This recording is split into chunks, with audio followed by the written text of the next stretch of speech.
छोटी बहन के लिए प्यारी राखी।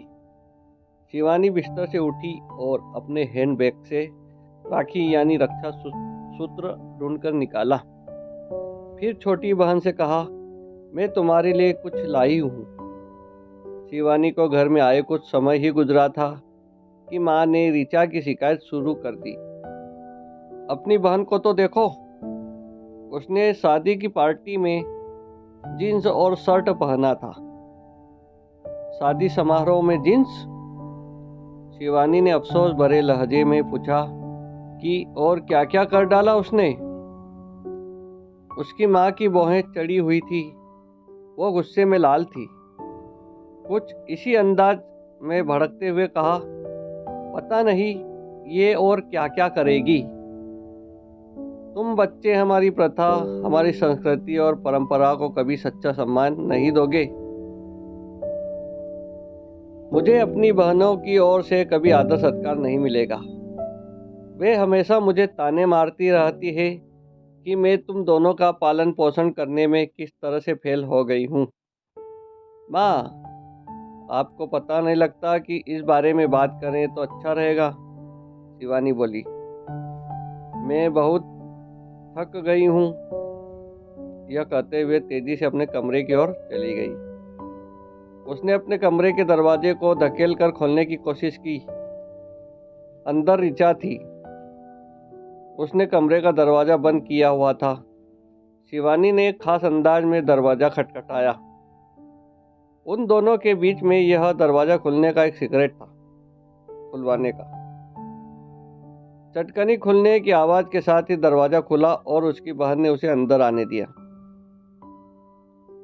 अंदर घुसने के बाद दरवाजा बंद करते हुए शिवानी ने उसे चिढ़ाते हुए पूछा, रूठी हुई हो? गुस्सा गुस्सा हो? उसके सवाल के जवाब में ऋचा ने अपना चेहरा तकिए से छिपाते हुए बिस्तर की ओर मुंह फेर लिया, मानो इस सवाल का जवाब ही ना देना चाहती हो। शिवानी ऋचा के पास ही बिस्तर पर लेट गई और लंबी सांस लेते हुए उसने पूछा, क्या तुम बाहर जाकर कुछ खाना चाहती हो? तुम मेरे फोन पर रजत की कॉल्स ब्लॉक करने के बारे में मुझे सब कुछ बता सकती हो। ऋचा ने तकिए के नीचे से ही झांका और कहा, आप ही ने तो बताया था कि आपने रजत से कहा था कि आपको अकेला छोड़ दे। वह फिर भी आपको तंग कर रहा था और आपने मुझसे कहा था कि आपको कॉल्स ब्लॉक करनी नहीं आती है, तो मैंने आपके लिए उसकी कॉल्स ब्लॉक कर दी। मैंने यह तो नहीं कहा था कि मैं नाराज हूँ। थैंक्स। ऋचा को यह सुनकर बहुत आश्चर्य हुआ और उसके मुंह से ओह निकल गया। शिवानी बिस्तर से उठी, अपने हैंडबैग में हाथ डालकर खोजा, मानो छू कर किसी खास सामान को निकालना चाहती हो। यह लाल रंग का एक खूबसूरत ब्रेसलेट था। इसके बीचों बीच एक मोती जड़ा हुआ था। देखने में ये राखी यानी रक्षा सूत्र लग रहा था। उसे निकाल कर अपनी बहन से कहा, मेरे पास तेरे लिए कुछ खास है। यह सुनते ही ऋचा उत्सुकता से भर आई।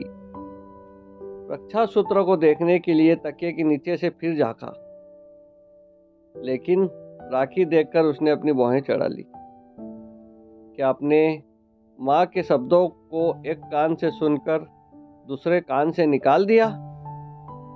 मैं कोई लड़का थोड़ी ही हूँ। नहीं, तुम लड़का तो नहीं हो, लेकिन तुम मेरी रक्षक तो हो ना, शिवानी ने प्यार से कहा।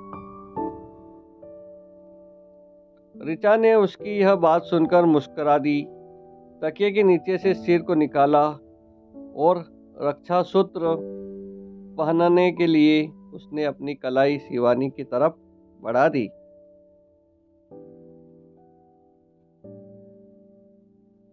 दोस्तों, यही थी कहानी, प्यारी बहना के लिए प्यारी राखी। बहनों बहनों का प्यार। दोस्तों, यह कहानी आपको कैसी लगी?